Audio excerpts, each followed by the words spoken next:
Hello, Sun Devil fans. Brad Denny with 3TV, CBS 5, and the Speak of the Devils podcast here, coming at you right after ASU wrapped up practice number 2 of fall camp. Just like yesterday, it was a scorcher. The players seem to be handling things a little bit better than yesterday, and just like yesterday in the fall camp opener, there was a couple of breaks. Of course, there's always hydration throughout the entire practice. The staff does a really good job of keeping these players healthy and hydrated, so things were moving along, and just like yesterday, and per, I believe, NCAA rules, they were just in helmets. Shells, I believe, are starting tomorrow and Thursday and Friday, and then Saturday will be the first day of full pads. So just being in helmets, and no pads, there's obviously some limits in terms of the physicality, the hitting, some of the real football. If you listen to the interview that I did with ASU offensive coordinator Bo Baldwin from yesterday's fall camp quick hit, that you'll understand that there's some things that they're trying to do differently before they can get kind of a full evaluation, before kind of the pads start popping and the physicality is able to ramp up. So some of the things that kind of jumped out to me in this session was this is another really good day by the defense. The pass rush, just like we saw all spring long, really making the life miserable for the quarterbacks, the offense as a whole. BJ Green, Clayton Smith, Deshaun Mallory looked like he had some good interior pressure. Anthony Cooper was getting after it some as well. Some good play there by the front. The defensive backs I thought had a particularly really good day. You'll hear from one of them in a moment, but the cornerbacks, Mason Williams, Ed Woods especially, I thought had some really good plays, some really good situational football, and getting some pass breakups down the field and some one-on-one situations that really kind of jumped out. And of course, you have Ro Torrance coming back as your presumed leader at the cornerback spot. He's been looking good. He looks like he's kind of trimmed down and leaned up and toned up in a good way from his first season as a Sun Devil in 2022. And you added, Mason Williams, Ed Woods, both guys who have extensive playing experience, and as well as D Ford, the guy that transferred from FCS level, Austin P. You got to feel pretty good about what you see at that cornerback spot as of right now. The safeties, especially, Xavier Alford, really good, just like he was in spring. Had a number of big time plays today. Question, of course, as we talked about on the main Speak of the Devils and yesterday, is he going to be able to play? Just because there's a 2-time transfer without his degree, is the waiver going to be approved? Because he can be a real difference maker for the Sun Devil defense. In the event that he's not able to, though, there's a good reason to feel good about the safety position. Shamari Simmons, who came over from also Austin P as well, was one of the stars of spring ball as well as the guy you'll hear from that I caught up with first here, in Montana Warren, a true freshman out of Texas. He was a one-time TCU commit, but in spring he just kept popping up and making plays. He's wearing the number 18, I think you'll be able to see that number flashed around on the field for the Devils this fall, because he is picking up right where he left off in spring, continuing to make plays, seeing some good reps with the starting defense in practices so far. So real interesting guy. Tells a good story here about why he passed up on his senior prom as being a mid-year transfer. But mainly, he's been a real difference maker for the Sun Devil defense, and kind of learning the finer points, the mental side of the game, as well as his impressive physical skills. So he's really kind of popped out, and I thought had another good practice and put together an early good start to fall after a very strong spring. And in some of the off-season conversations I had with a number of veteran ASU defenders, one of the questions I posed is which one of the newcomers is kind of impressing you most and kind of jumping out to you. And a lot of them, if you're a listener of the sit-down series, you heard some of those as well, that Montana Warren was a name that kept coming up time after time. So, enough out of me. Let's hear from the guy himself. Here's ASU safety, Montana Warren. All right, so day 2 of fall camp. How do you think things are coming along so far? You're a Texas guy, so he probably is not bothering you too much? I'm chilling. Like, there's no humidity out here like that, so it's fine for real. So obviously you participated in spring ball. How valuable has that spring experience been for you to come, to help you kind of hit fall camp running? It helped me a lot, because when I got here in the spring, I just came from high school, I was still 17, still trying to figure college out and stuff like that. I think I was the fifth guy on the depth chart, you feel me? And so, now after spring, starting in the spring game, now you know, I'm getting 1 reps, you know what I'm saying? So it's like, it helped me a lot to get ready for like the season and stuff like that.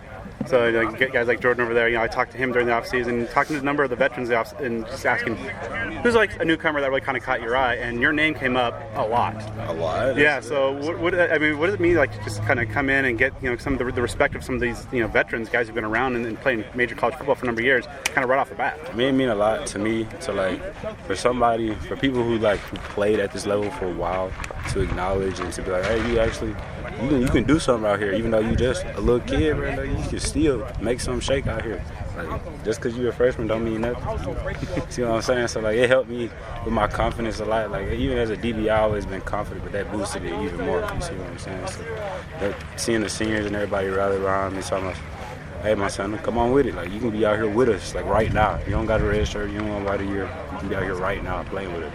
That helped me a lot. It made me feel a lot better. And then seeing a lot of times with a lot of run with the starting defense, and, you know, what is it just like getting the reps, and how do you feel that your comfort level in this Brian Ward defense is coming along? It's coming along, especially for when I first got out here. When I first got out here, I was like, bro, what is going on? You know, because in high school, it was more like, hey, let's go be a dog. You see that guy over there, he don't catch the ball. You see that guy over there, run him over. You see what I'm saying? So it was like, point, do this. Out here, it's a scheme. And he tell you what's behind the scheme. Like, it's not just, hey, just do this. So this is why you do it. This is why it works. This is why we do it. You see what I'm saying? It's not just for no reason. So it helps, you know, being able to learn. I've always been the guy, when I was younger, I used to be like, why? Just ask my mom, why? But now, as I got older, you know, people get away from saying that, they just do it. But I'm glad, you know, the coaches and everybody explain to us why we do certain things, and it makes us even contribute to it even more. You see what I'm saying?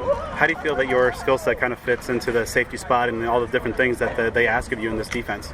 You know, I know, I like playing DB. You know, since I started playing football my freshman year in high school, what was it called? I was offense at first, but I didn't like getting hit.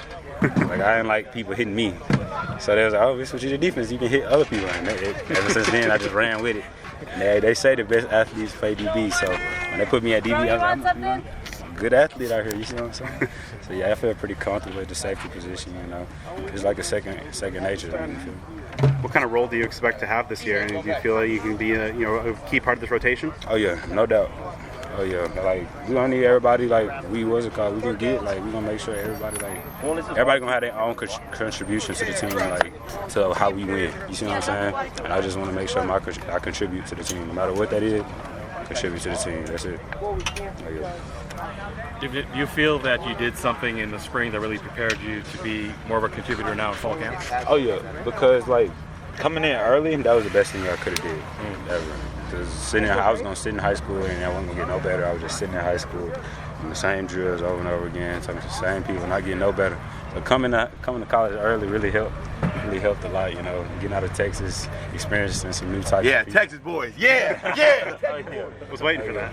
Oh yeah, sure. So it really helped me a lot to learn the defense, because I've always been an athlete, but like, you can be an athlete and not know what you're doing and be worse than somebody who's less of an athlete than you are. So getting to learn everything, it made me feel like, I don't know, like different from like the rest of my classmates, because they just now getting here.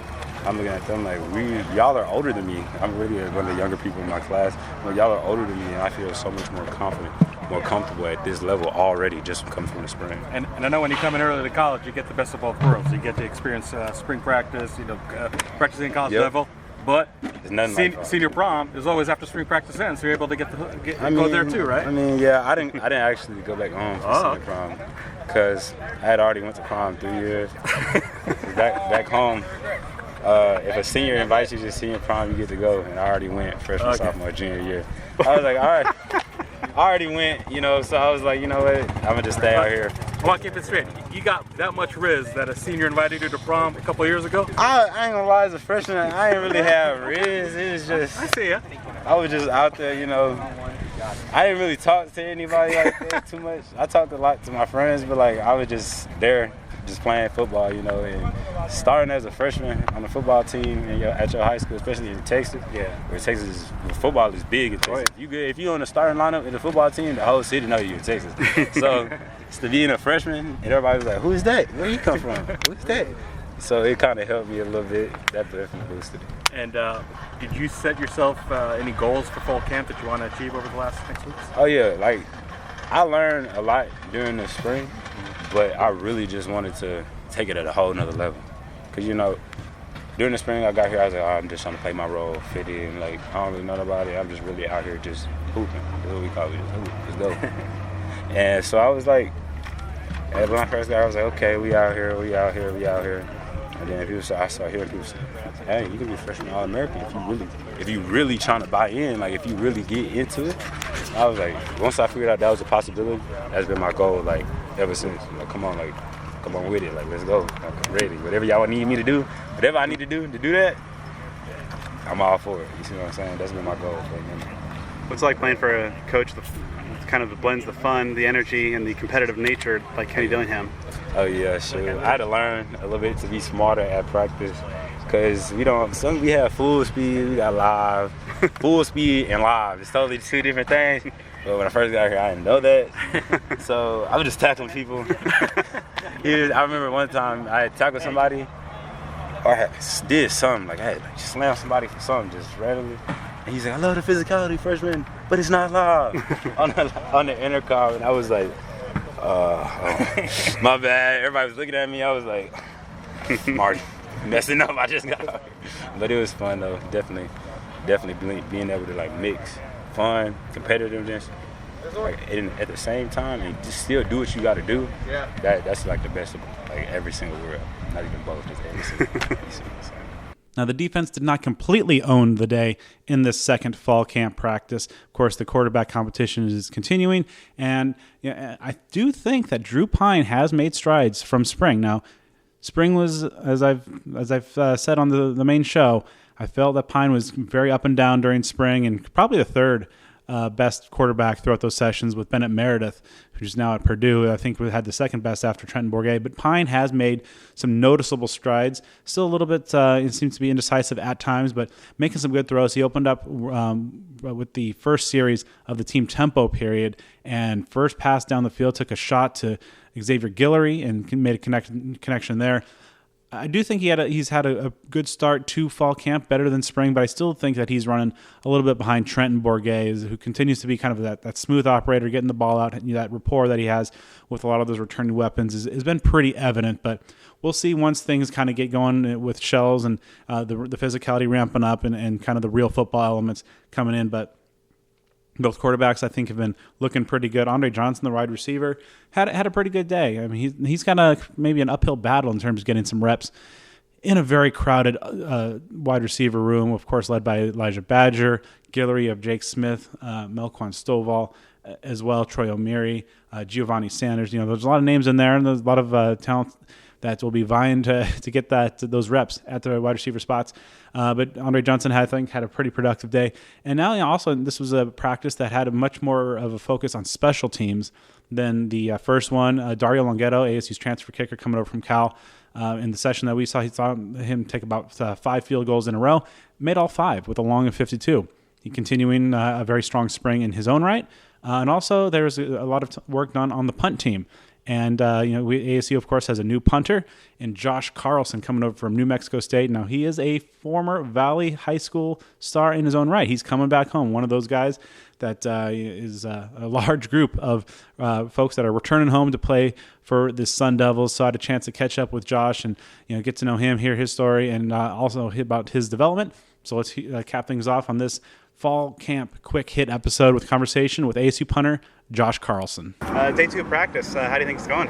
Good. I mean, for special teams, we're looking pretty good. All the kickers and punters are looking well.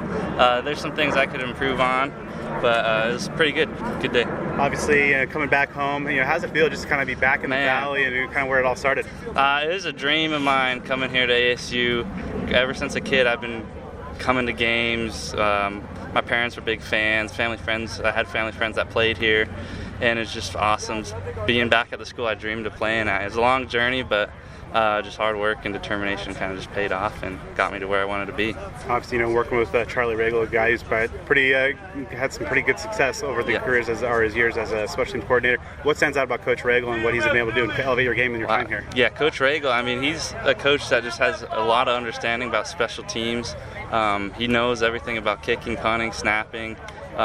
He goes outside to talk to other special teams guys, coaches, kicking coaches that we've trained with, and just knows the game of kicking and understands specialists, it's a different position. I mean, it's different than quarterback, receiver, tight end. I mean, it's just a different type of skill set, and it's more technique based. So he understands a lot, and I've learned a lot from just being around him and learning the game. I've enjoyed him a lot. I mean, he's a great guy.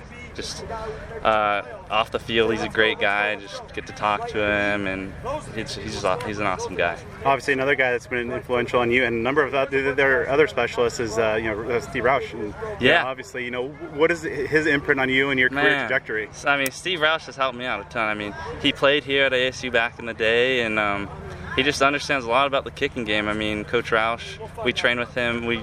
Before camp started, we'd train with him on Saturdays, and just always stay in touch with him. I started kick with him probably 2 years ago, and just learned a lot. Definitely gotten better since training with Roush. And I mean, he trains all these high school kids in the area in Arizona in the Valley, which is awesome to see. And a lot of his kids have been getting offers. I mean, he's just a great coach. Yeah. Obviously, punting is very technical. A lot of maybe the average fan in the stands doesn't understand all the things that go into it. The drops and everything. Yeah. What is just kind of some of the things that you think that maybe an average fan should know about just the art of punting that just makes it just more than just kick the ball hard? It's more technique than physical ability, I'd say. I mean, there's great punters that don't have all the muscle in the world, but it's just your drop's a huge part of it, and just technique-wise and just the mental side of the game. Our kicker, Dario Longhetto, he made us read this book about just the mental side of golf, which relates a lot to kicking. Golf and kicking, I mean, you're swinging your leg like swinging a club, but there's just a lot of mental side that goes into it. You don't just go out there and drop and kick the ball. I mean, there's just technique to hang time, distance, getting all that down, and it's a lot harder than it seems. But at the end of the day, when you're out there kicking the reps, you just want to drop and kick. Don't make it super technical when you're out there, but when you're practicing, just a lot of technique that goes into it. As a local guy, you're wearing the maroon and gold. Now that I see the new number of number 16. Yeah. So obviously, that number carries significance. What does it mean to kind of wear that number 16 as a Sun Devil? Yeah, it's huge. I mean, Jake Plummer, that's his number, right? And he's a legend here, so it's a huge number. But at the end of the day, to me, it's just, for Jake, he's a legend. But for me, it's just a number. I mean, I don't choose my number as a specialist. Oh, really? No, I didn't choose my number as a specialist. I've never chose my number. I just tell the coaches, hey, whatever number you need me in, I'll wear whatever. As long as the jersey fits, I'm happy. So, but it's an honor wearing 16 with Jake Plummer and just all the legends before that's worn this number. So it's been great. Yeah. What's a successful 2023 look for you? For the team, I mean, if we obviously want to win every game, and I mean, we have the team to do it. I mean, the team looks great, offense, defense. We have the best coaches in the country, I'd say, and just for special teams, we have the group to lead the country in special teams. Just got to go out there and perform at the end of the day, but just have the best season we can is our goal. Just do the best we can.